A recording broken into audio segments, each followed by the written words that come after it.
Dan pemirsa, kita akan ke rekan Vena Kintan yang sudah ada di Jepang di sana. Selamat malam waktu Indonesia, Vena. Silakan, ada apa di Jepang sana? Baik, selamat malam Fasyal dan juga pemirsa. Ini juga malam hari di Jepang, tapi posisi saya sudah tidak berada di Tokyo, sudah berpindah.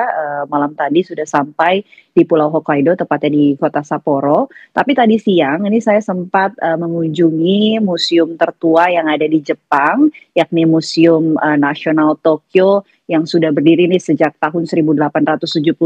Jadi di museum tersebut sebetulnya ada beberapa bangunan, tapi saya sempat mengunjungi salah satu bangunan, yakni Galeri Seni Jepang. Di sana ini banyak berbagai koleksi artefak Jepang, termasuk juga benda-benda arkeologi senjata dan juga perhiasan. Dan mungkin beberapa di antara ini sudah tidak familiar ya, sudah familiar begitu ya di telinga ataupun ingatan masyarakat internasional, karena beberapa ini merupakan identitas dari budaya Jepang itu sendiri. Nah, yang saya temukan tadi di Galeri Seni Jepang ada kimono yang merupakan pakaian tradisional Jepang.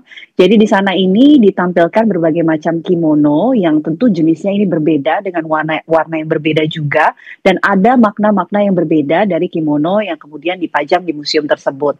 Nah, dulu itu kimono hanya digunakan untuk para bangsawan dan juga pejabat istana, tapi untuk di era sekarang kimono ini bisa digunakan oleh seluruh lapisan masyarakat, baik itu masyarakat lokal maupun mancanegara ini sudah bisa menggunakan kimono secara bebas. Tapi untuk masyarakat Jepang di era sekarang menggunakan kimono hanya untuk beberapa acara tertentu saja, mulai dari upacara pernikahan, kemudian acara festival sampai dengan acara formal, baru mereka menggunakan kimono begitu di special occasion. Nah, selain kimono yang juga saya temukan ini ada senjata-senjata yang digunakan oleh prajurit pada zaman dulu di Jepang, termasuk juga menemukan ada samurai dan senjata lain, dan ada pakaian zirah. Pakaian zirah ini merupakan pakaian yang digunakan oleh prajurit Jepang pada zaman dahulu.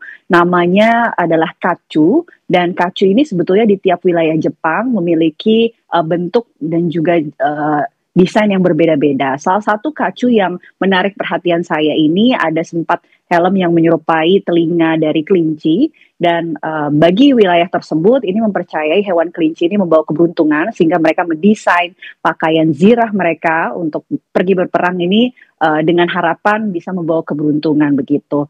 Nah, selain itu juga tadi saya sempat mencoba pengalaman unik ya, mencoba ukiyo-e stamp. Jadi ukiyo-e stamp ini merupakan karya seni cetak kayu khas Jepang sejak zaman dahulu kala, abad 17 dan juga abad 19. Jadi ada 5 step dari ukiyo-e stamp ini salah satu contohnya.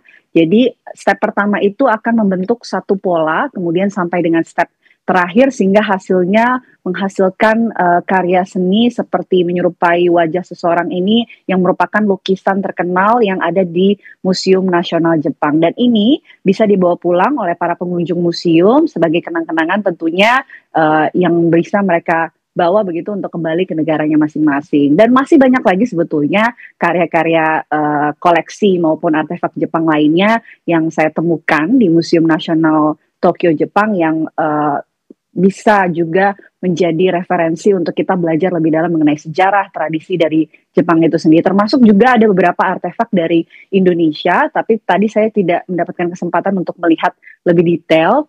Kabarnya memang informasi yang saya dapatkan ada 400 artefak koleksi dari seni Indonesia yang juga dipajang di Museum Nasional Tokyo. Kurang lebih seperti itu perjalanan saya di Tokyo, Jepang. Saya kembalikan ke Fasyal di studio.